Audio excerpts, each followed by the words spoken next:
Are you someone with scoliosis who wonders if there's a better way to treat scoliosis that includes nutrition? Do you wonder if there's a better way to eat that will help your aches and pains and the progression of scoliosis? I'm Dave Butler, and today on this episode, we're going to talk about nutrition and the way that nutrition plays a factor in scoliosis and scoliosis treatment. I talked to Sarah Steed, who's a nutritionist, who talks about bone health, talks about inflammation, and talks about many ways that we can reduce the effects of scoliosis on the body through nutrition. I think this is an important aspect of health and kind of a neglected aspect of scoliosis treatment. And I'm excited to talk to her and share with you the stuff that she recommends to reduce aches and pains and improve the quality of life with scoliosis. So if you're interested in nutrition or interested in better treatment of scoliosis in general, this is a great episode for you to listen to. So let's get to it, and here's Sarah.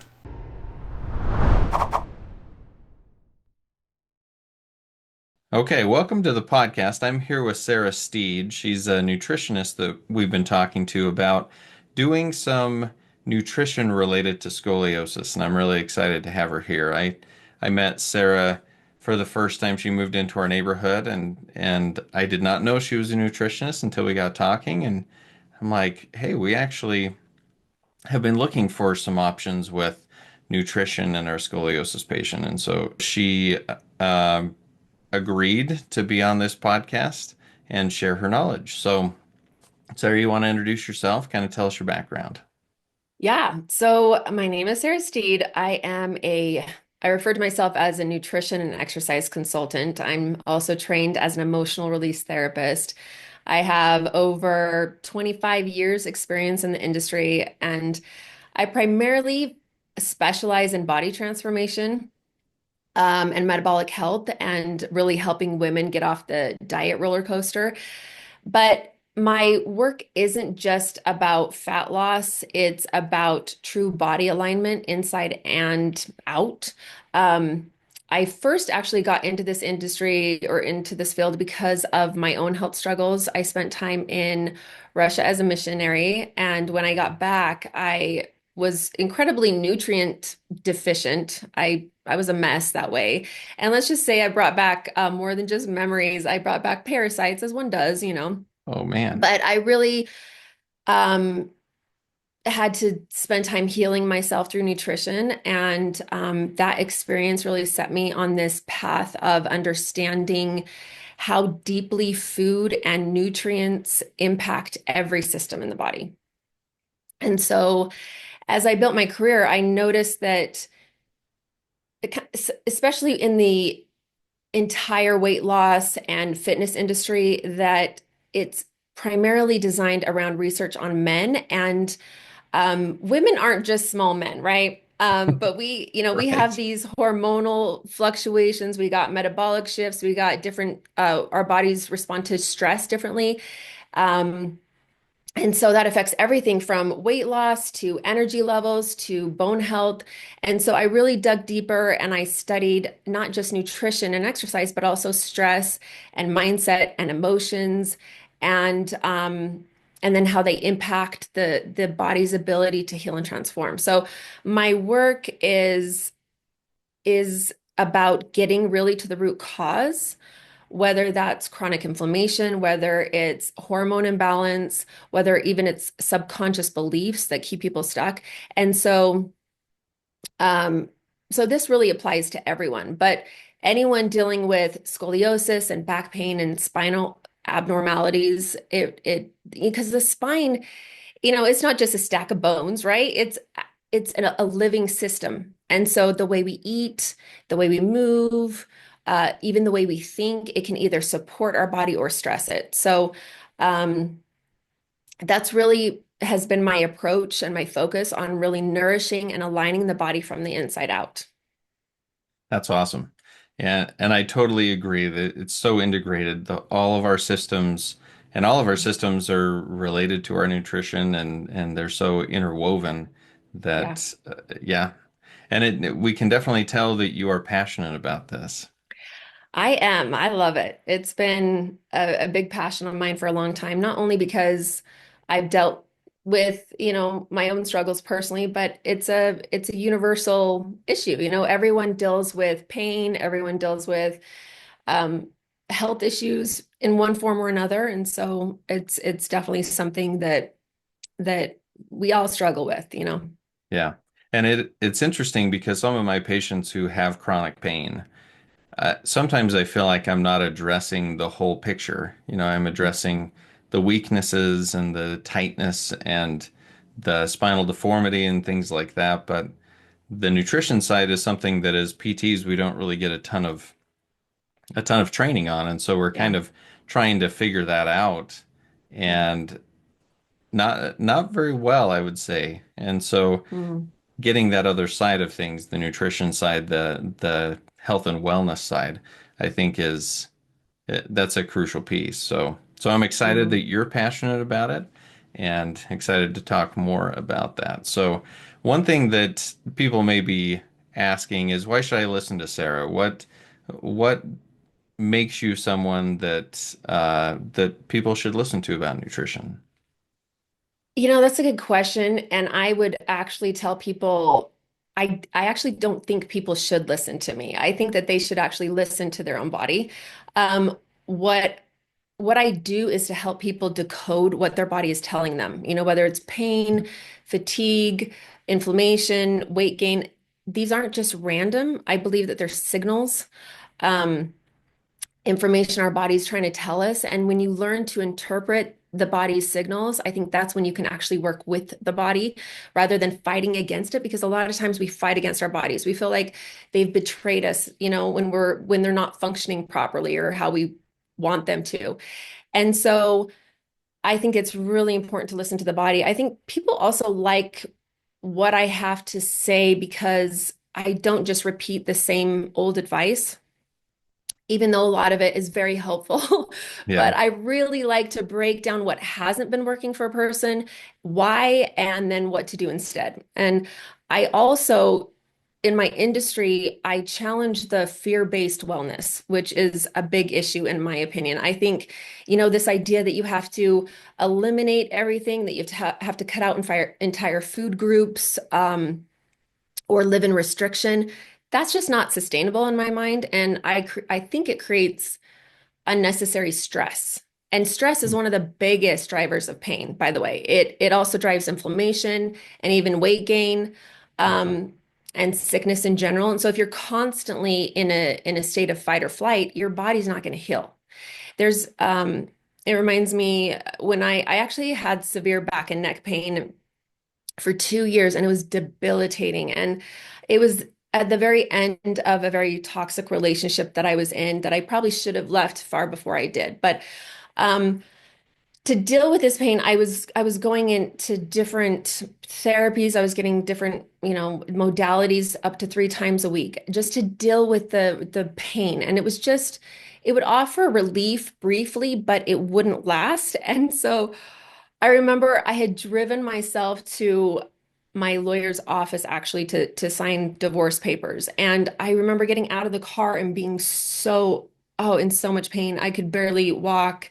And then I remember 2 weeks later, after signing those papers, I'm driving along the road and I see I'm passing one of the doctor's offices that I had gone to for a different modality for pain. And I instantly thought, oh gosh, I got to get in there. I hadn't been in there for a couple weeks with the chaos of filing for divorce and everything.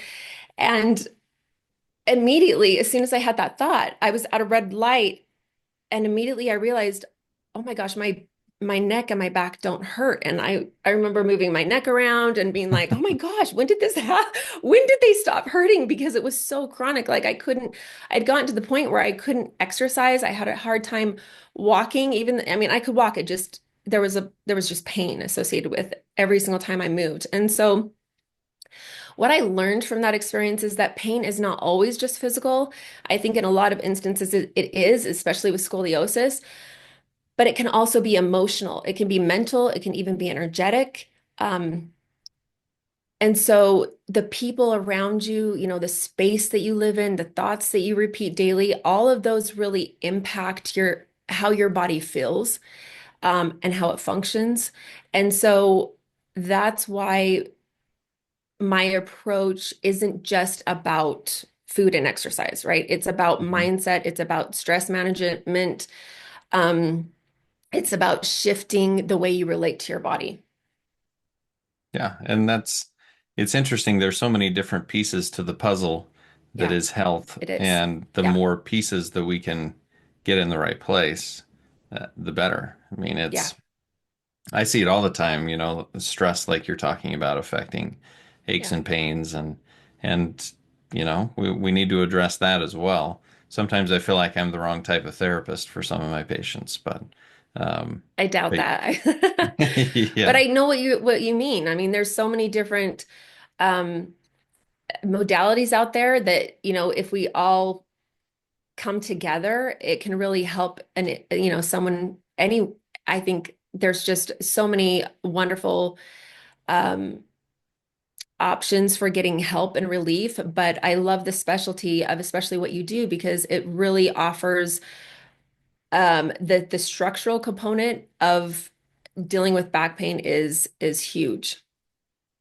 Yeah, and, So, and I and I think the more we can work in conjunction yeah. with other, disciplines and other modalities, I think the better. That's actually why I purposefully left off the physical part of therapy in the name of my clinic because I wanted it to Oh, include more than just physical therapy. I like that. I agree with that. So yeah. So let's get into a little bit about scoliosis. I don't know if you Yeah. have any experience with scoliosis or it sounds like you've had experience with back and neck pain, which can Well, can be personally, very I have. similar. Yeah.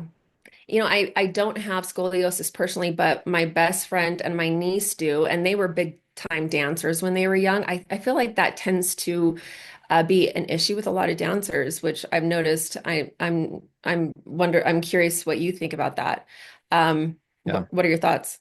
So Have I wonder if we catch it more in dancers because um, I mean they're wearing leotards and you can see their mm, back better and they're mm, usually a little skinnier so we can see the spine a little bit better or if the body type of dancers has more scoliosis prevalence. mm. I don't know which one it is, but I definitely see a lot of dancers in the clinic with spine problems. That is interesting. My daughter has it as well, and she's not a dancer, but she's Hmm. very active.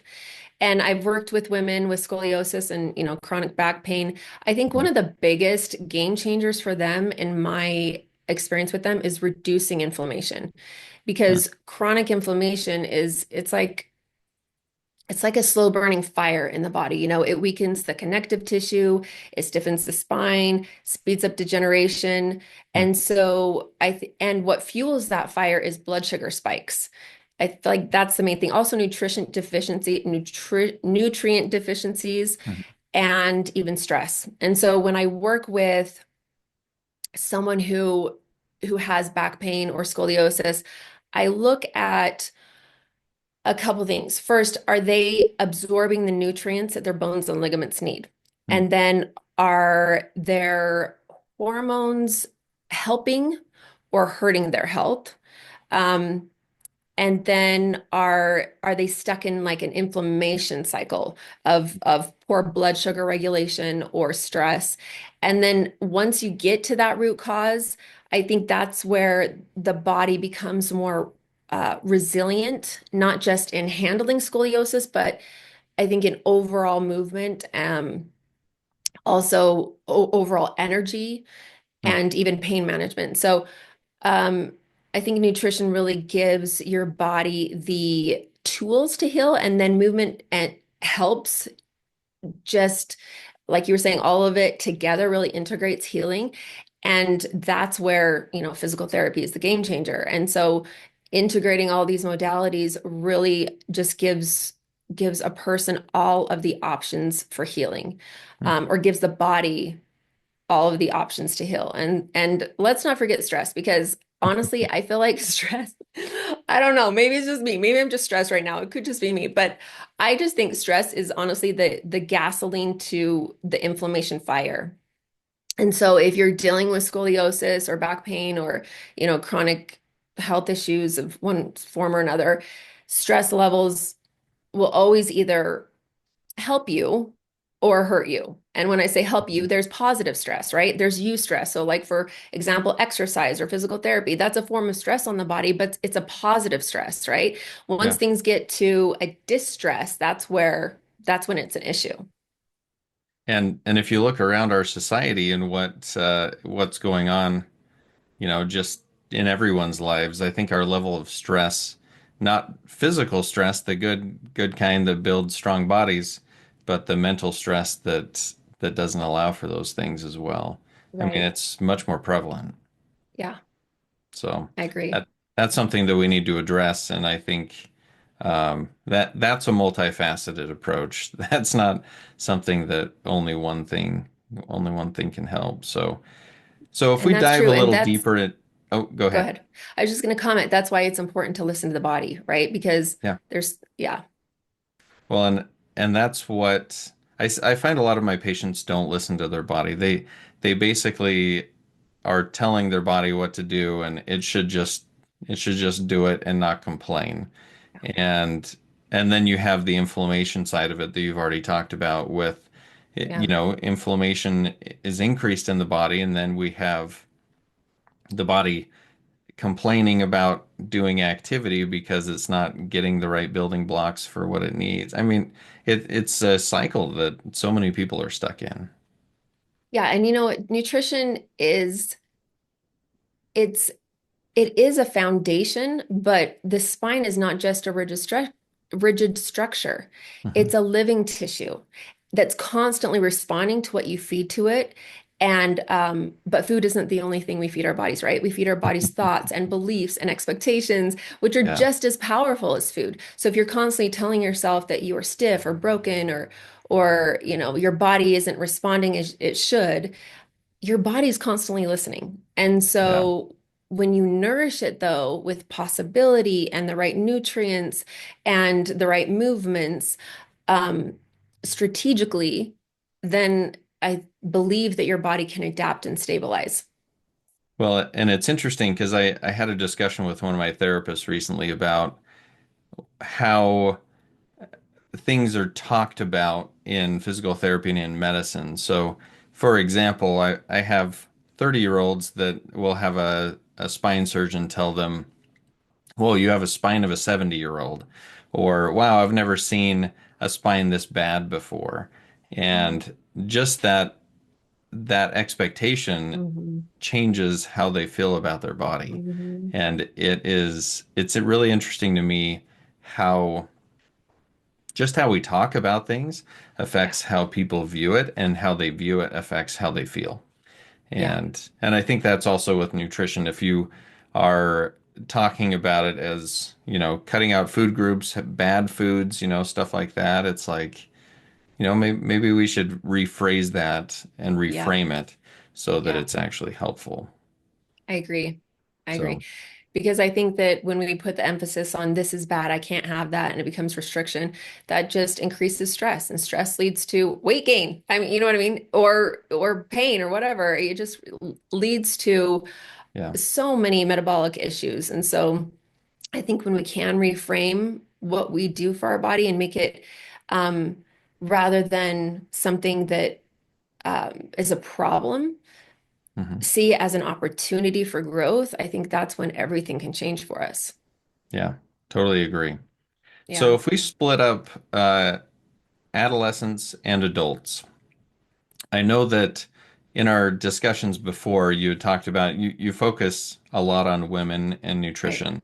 Hmm. And obviously, you know what you're doing with men and nutrition as well, but we have to change things a bit when we're talking about females and nutrition. Yeah.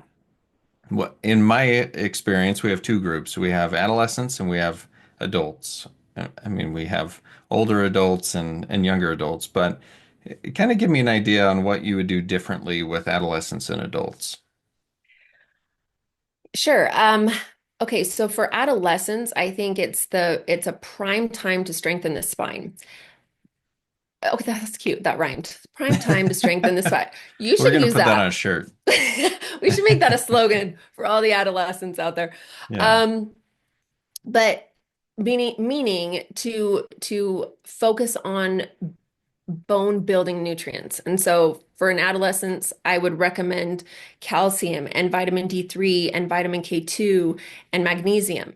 Hmm. Also for adolescents, protein is a non-negotiable. And what's funny about that is I feel like the majority of adolescents, they eat a lot more processed foods, refined carbohydrates, and Yeah. they don't really eat the amount of protein that they should, especially the female adolescents.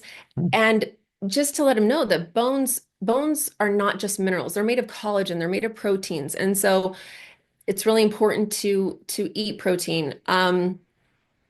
And again, I'm not talking about a protein only diet. We need to have Yeah. balance. All of the macronutrients are essential, meaning protein, carbs, and fats.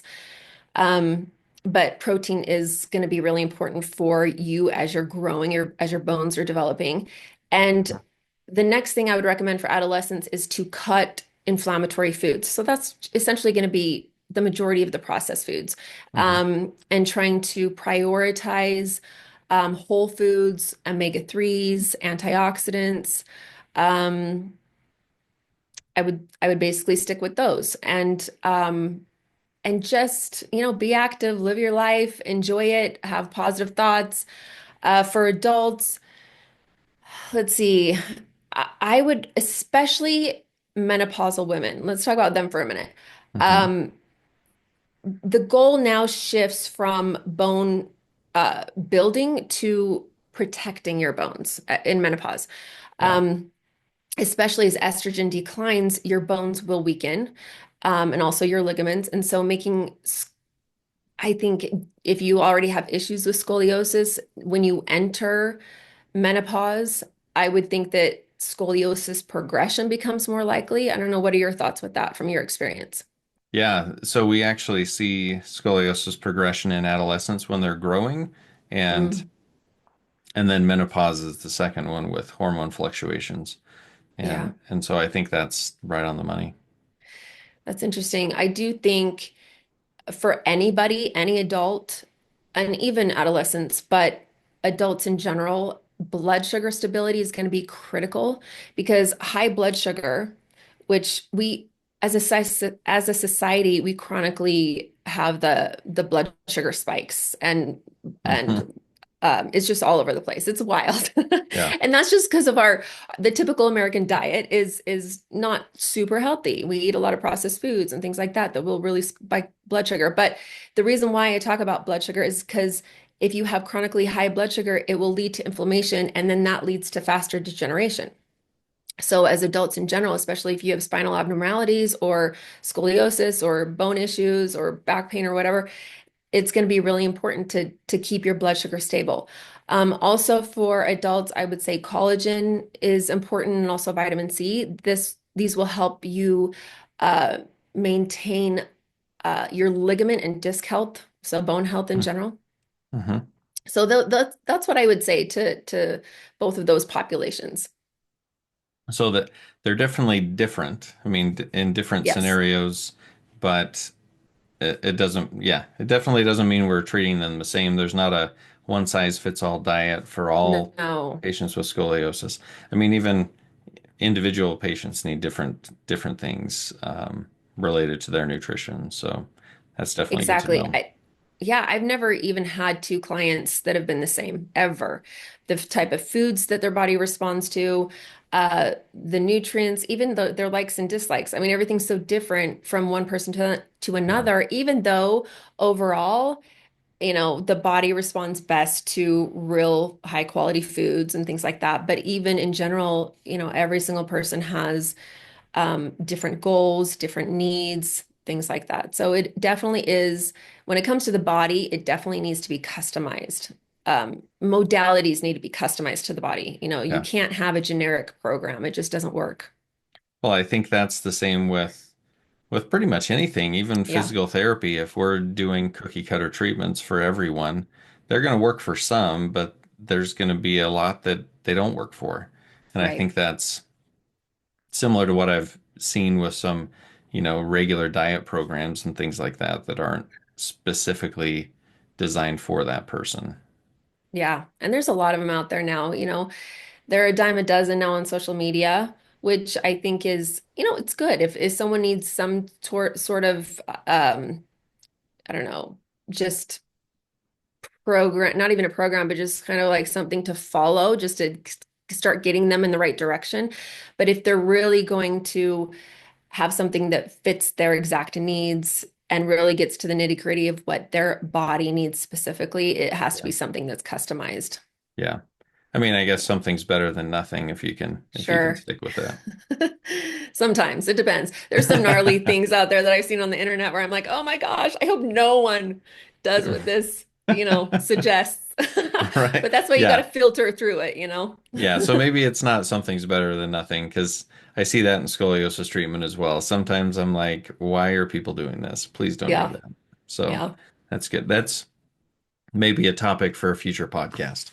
yeah. Um, so let's kind of boil it down to what are three tips that you would give those living with scoliosis along the lines of nutrition to help someone like today to start working on something nutrition wise? Mhm. Okay. I think the first thing would be to um, balance the blood sugar to reduce inflammation. Hmm, And the way to do that would be, like I was talking about, we have these wild sugar swings that really create chronic inflammation. They can weaken bones, connective tissue. So, like I said earlier, I would prioritize protein primarily for adolescents and menopausal women. Those hmm, two need to really make sure they're getting good amounts of protein. But for anyone in general, healthy fats also, and then fiber at every meal. hmm, So again, I'm not talking about, we're not going keto, we're not going, right. I don't know, what are those diets nowadays? Only protein. You don't want to do anything extreme like that. We're just, um, balance is key. Honestly, balance is key. But in every single meal, okay, so the way to really stabilize blood sugar is every single meal that you eat, you want to make sure you have a protein, carb, and fat. Now, carbohydrates, when I refer to those, I'm not talking about your processed carbs. I'm talking about your Right. whole carbs, which would be like, quinoa, yams, um, Yukon Gold potatoes, Hmm, rice in certain circumstances, vegetables, fruits, those are your carbohydrates. And then your protein, hopefully, this is everything you eat, ideally, it should come from natural sources as much as possible, right? So your meat, if you can get it grass-fed, things like that, that's ideal. If you can't, do your best. yeah. We can only do what we can do. But eating your vegetable first and then your protein will help stabilize the carbohydrate the once you eat the carbohydrates, it'll help stabilize the glucose in the blood. And so Hmm, then you won't have the spike in glucose. And so that will help you balance your blood sugar. And then also eliminating processed sugars and refined carbs, that helps balance blood sugar as well. So because as soon as you ingest those, your blood sugar is on the rise. And it's going to cause issues, especially if you do that chronically. So, um, that would be the first thing. The second thing would be to prioritize nutrients that, especially for your patients, that support bone and ligament health. hmm, And so, what would be good for them would be calcium, calcium, magnesium, vitamin D3, and vitamin K2. Those are non-negotiables in my mind. So yeah. anyone with bone issues, back pain, things like that, those are the nutrients you want to definitely um, apply to your daily living. And then collagen-rich foods are really helpful. So like bone broth, like I said, grass-fed meats. This helps just keep ligaments and bone strong in general. And then omega 3s. So I like getting most everything from food. If you want to take supplements in addition, that's great. You can get Hmm, omega 3s from salmon, flaxseed, walnuts. That will help you fight inflammation and in the tissue essentially. So that's really helpful. The third thing I would say, and this is primarily for women, just because I work with women and I see this as an issue that is easily fixed, but syncing your nutrition with your cycle Hmm. for hormone balance is really helpful. So, for example, usually a woman's biorhythm, her cycle is 28 days. And so the first, you're going to start with menstruation, which is when you're on your period. And during that time, you want to eat a higher fat diet. And I'm talking about healthy fats. Hmm. This is going to be essential to really replenishing the minerals and that you will lose during your period and really focusing on hydration, things like that, which will support the hormones and therefore hopefully support bone health and things like that and inflammation. Hmm.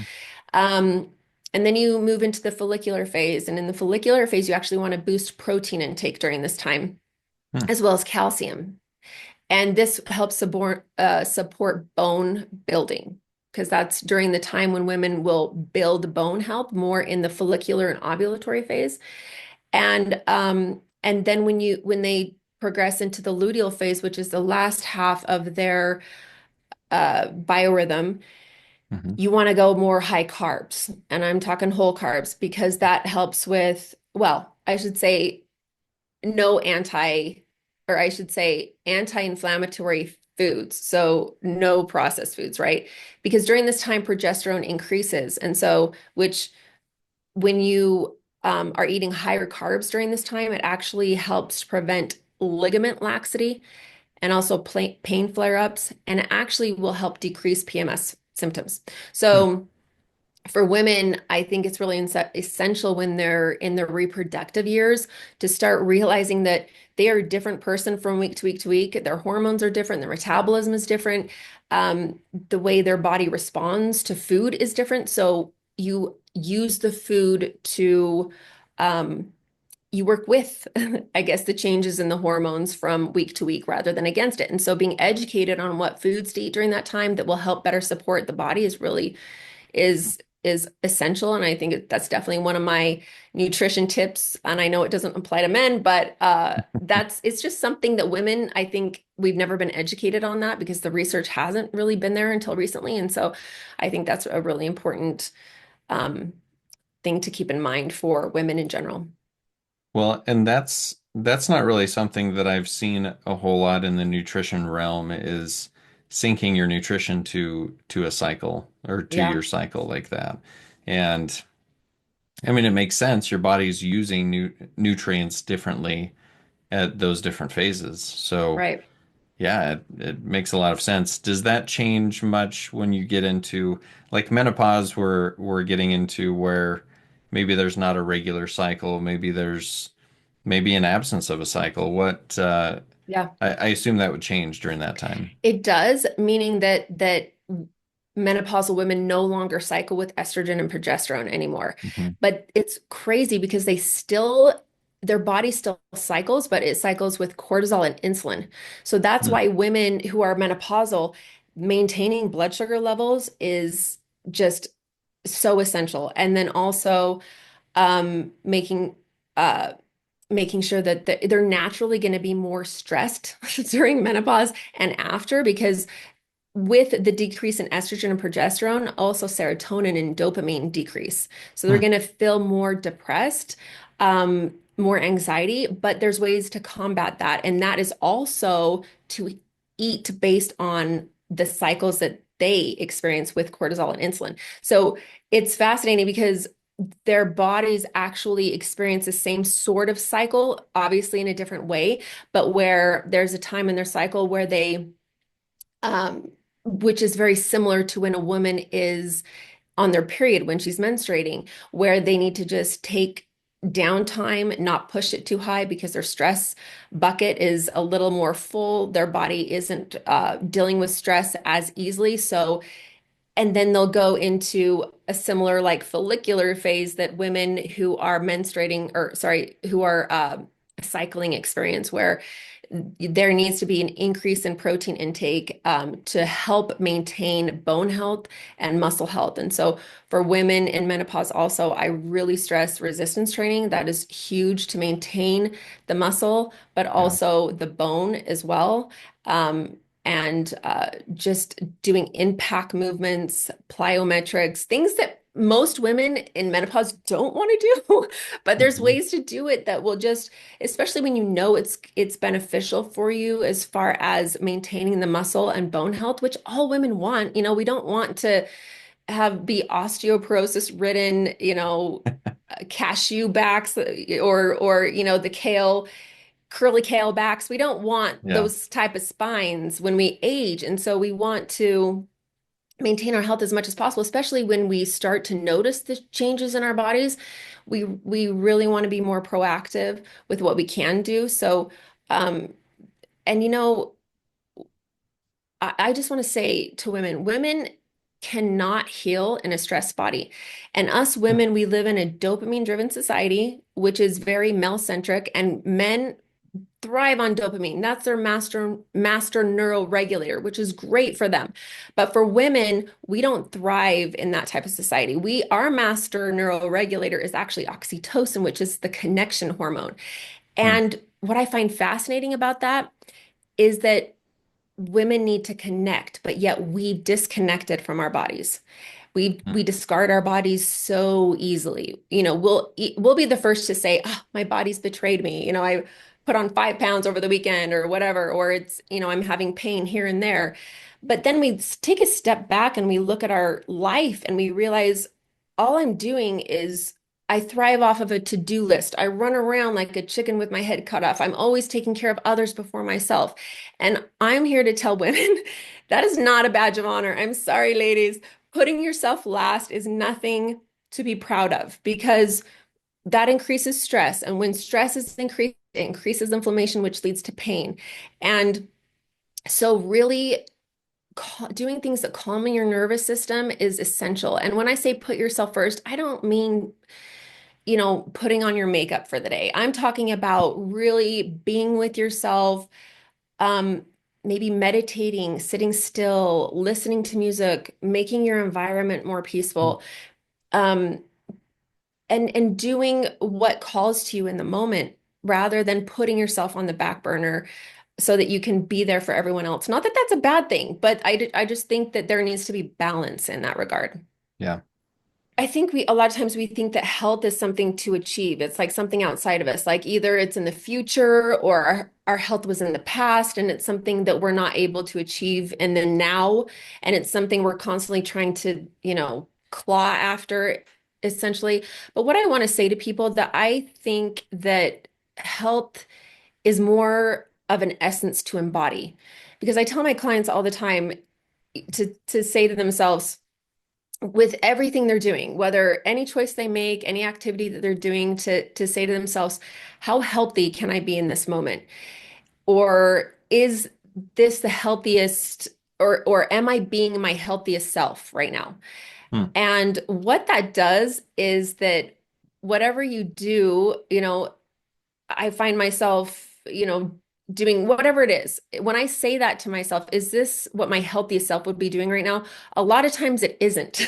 Okay. So then I'm like, well, what would I be doing right now if I'm my healthiest self? So if you find yourself like on the couch with some popcorn in front of a movie, not that that's a bad thing. That's fine. But Yeah. asking yourself, is this what my healthiest self would be doing? And you might say, well, you know what? Actually, my healthiest self would still be in front of this movie, but maybe I want to stretch. Maybe I want to do my stretches as I watch the movie. Or maybe I'd rather be going on a bike or on a bike ride or a walk or whatever it is. And as time goes on, when you make those little decisions from day to day based on what your healthiest self would do, what you tend to find is that you become your healthiest self through time. And then because you're embodying the essence of health, because health is not something outside of you, it's something that you're choosing to be in every moment. And the last thing I want to say about that is that um, your body, honestly, I think the body is the most incredible piece of technology that we have access to in this life. Um, I think people don't give it the credit it deserves. It is so incredible. It shows up for us every single day. It's always speaking to us. Um, and I just think that we, instead of honoring it, a lot of times when, especially when we're experiencing pain or fatigue or inflammation, we tend to punish it. Hmm. And when you see that those signals that the body's giving you as messages, then that is when I think everything can change for you. And so asking yourself, what is my body trying to tell me right now? And then listening for the answer. And I believe the body will inform you. And that's when health starts to be embraced and realized. Well, and I think it's interesting because our bodies, they they put up with a lot Yeah, they from do. from us, forcing them to do things that maybe aren't the most healthy for them. Right. And I think you're right. Listening to what your body needs um, can only help. Yeah. Yeah, that's great. And even when we're not listening to it and we beat it up, it still shows up for us, you know?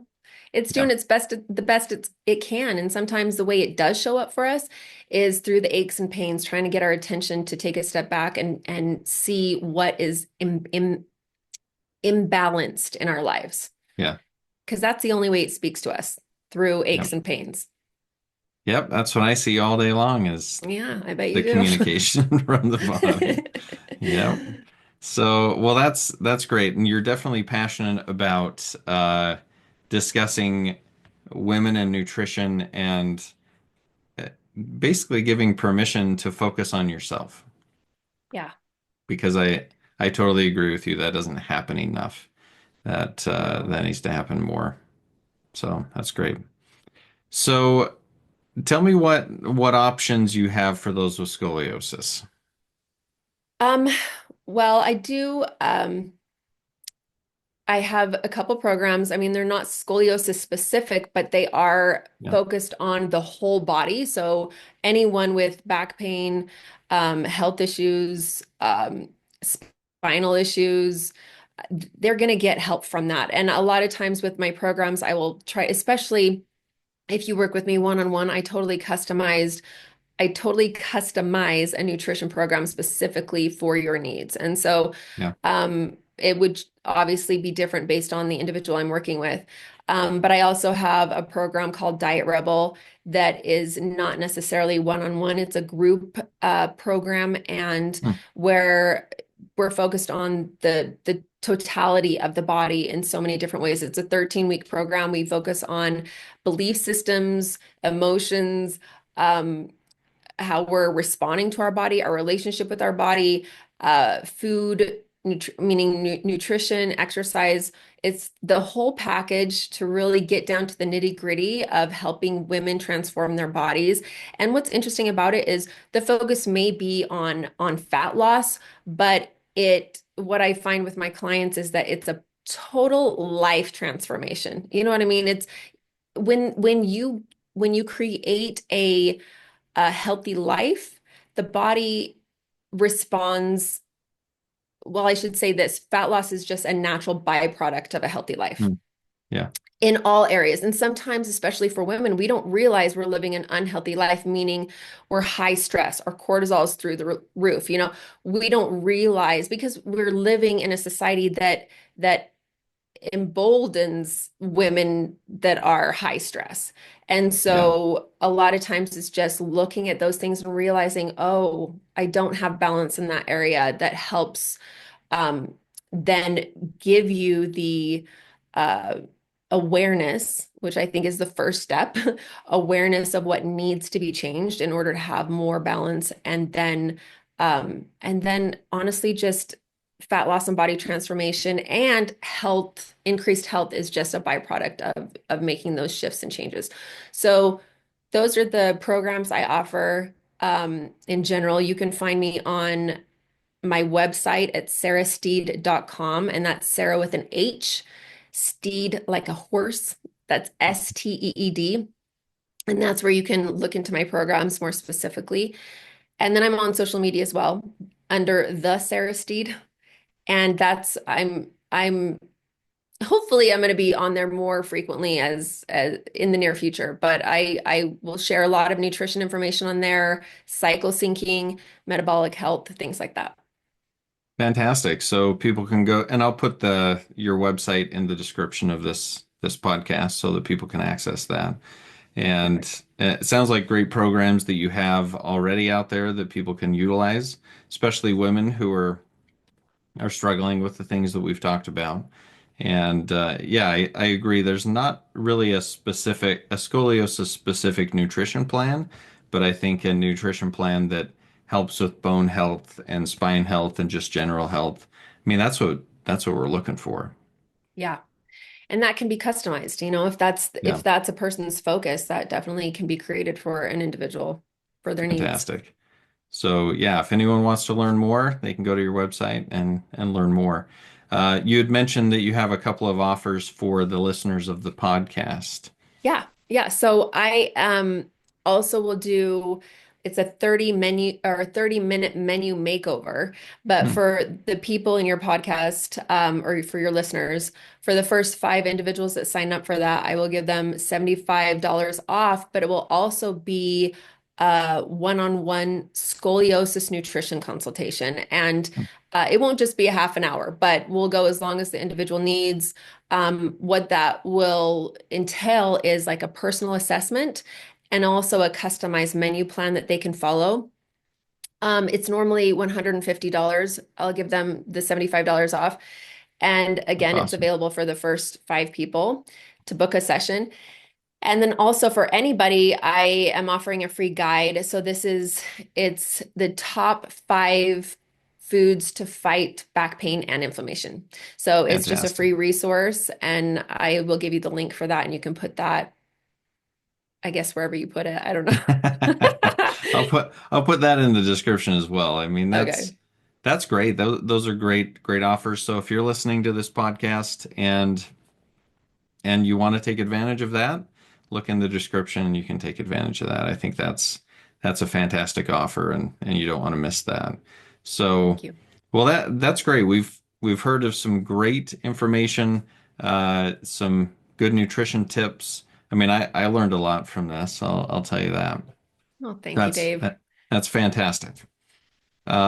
And one thing that I get when I talk to people about nutrition and I talk to them about going to see a nutritionist or someone who can help them with that, one of the complaints or the fears is that, well, I don't want to be on a diet plan that's going to restrict me from eating things that I like to eat, or they feel like that's going to increase their stress level because, Hmm. and And it honestly, will. food is tied to a lot of emotions as well. So, It what is. what would you say to someone like that that has those questions? Yeah, that's a really good question. What I would say is that food should not be an additional stressor. Hmm. And that's why the fear-based approach to food is something I really try to avoid. And the thing also is, if I'm telling someone to eat things that they don't want to eat, they're not going to do it. Yeah. Food is needs to be enjoyable and it needs to be something that someone, it needs to be what an individual enjoys and likes, the type of Hmm. food that I recommend for them. So that's why I say that every single person's program is different because I want to give them better options, but also foods that they will enjoy eating. And what I've found is that a lot of my clients will be like, "Ooh, I don't like that or this or whatever." And then they'll try it and realize that they actually like it combined with something else. And so because another thing I've noticed as well is when you are starting to change the way you eat, your taste buds change.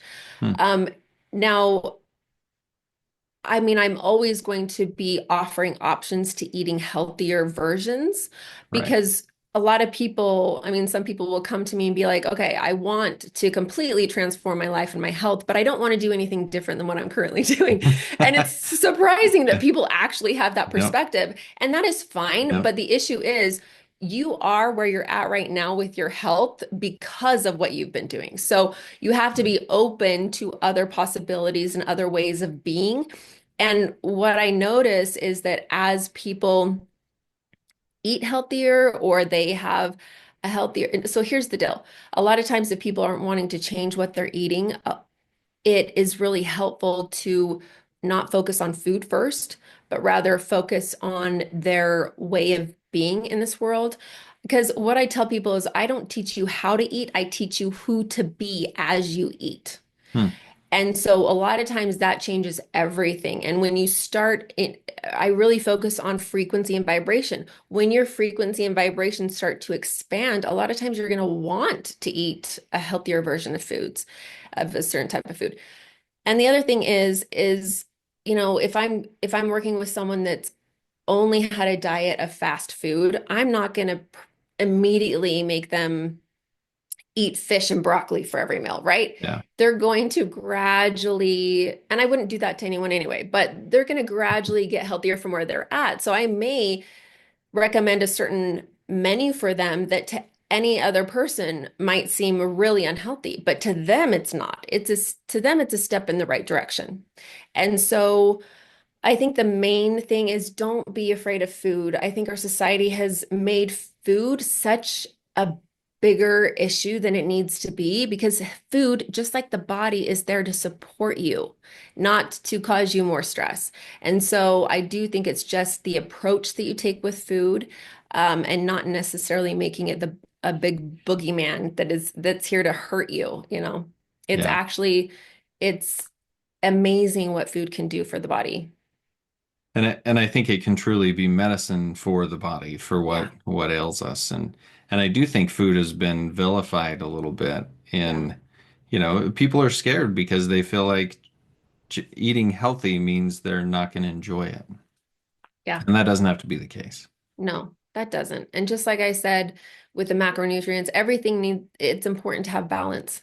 And Yeah. so I would say that the body responds better to balance. I honestly, you can take two people and you can give them, I think I told you this earlier when we were chatting, but there's women I've worked with that are afraid of apples because they think an apple has too much sugar. So Yeah. really, that belief system that they have about the apple, that apple's going to act exactly like a Snickers bar in their body Mhm.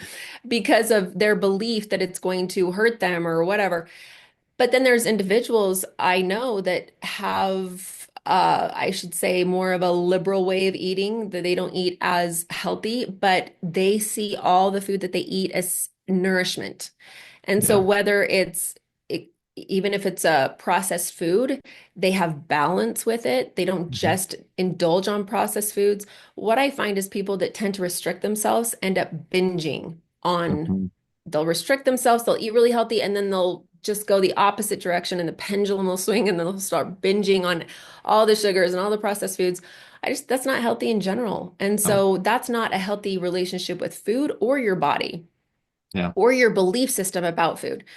And so that's why I talk about getting to the root cause of our beliefs. Beliefs are a huge aspect of how food is going to respond in your body and how you're going to respond to it. So, you wouldn't think. I mean, in the diet and weight loss industry, they talk so much about just like, oh, calories in, calories out, it's just food and exercise.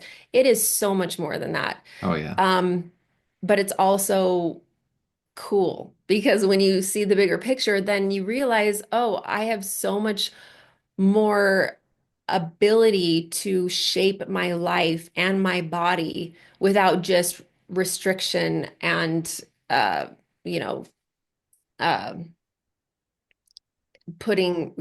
without restriction or grit or Yeah. discipline, which is what we're told it's all about. And it is to a point, but that's not all that it's about. There's so much more. Yeah. And I mean, I even think back to PT school and it basically what was talked about was calories are all created equal, basically. Like, so calories in, calories out, you can just use a simple formula. And if you restrict 3,500 calories, then you burn a pound of fat. No, I'm like, well, I that's, couldn't disagree with that more. But that's just me. yeah, I mean, a calorie is a calorie if you just look at it as a unit of energy, right? exactly. Yeah. But it is so much more than that. I mean, logically, with common sense, we look at a calorie and we know that a calorie of spinach is not the same as a calorie from a Snickers bar. Right. Your Right. body's going to respond incredibly different to both of those. Yeah, and it depends what it's doing with that and doing with the building blocks that come along with that Yeah, calorie too. Yeah. right. Exactly. So, well, that's great. Well, any parting thoughts? Any quick tips or other thoughts as we finish up? Oh, like there's always so much to say, but I would just say take a breath, n take a breath and just know that your body is there to support and love you through every aspect of your life. Hmm. And whether you're in a time of your life where things are feel overwhelming with uh, any type of physical issue that you might be having, just know if you change that perspective of my body's falling apart to my body's here to inform me and it's working for me. So let me work with it. Then I think that's when so many doors and opportunities will open up to you to heal in general.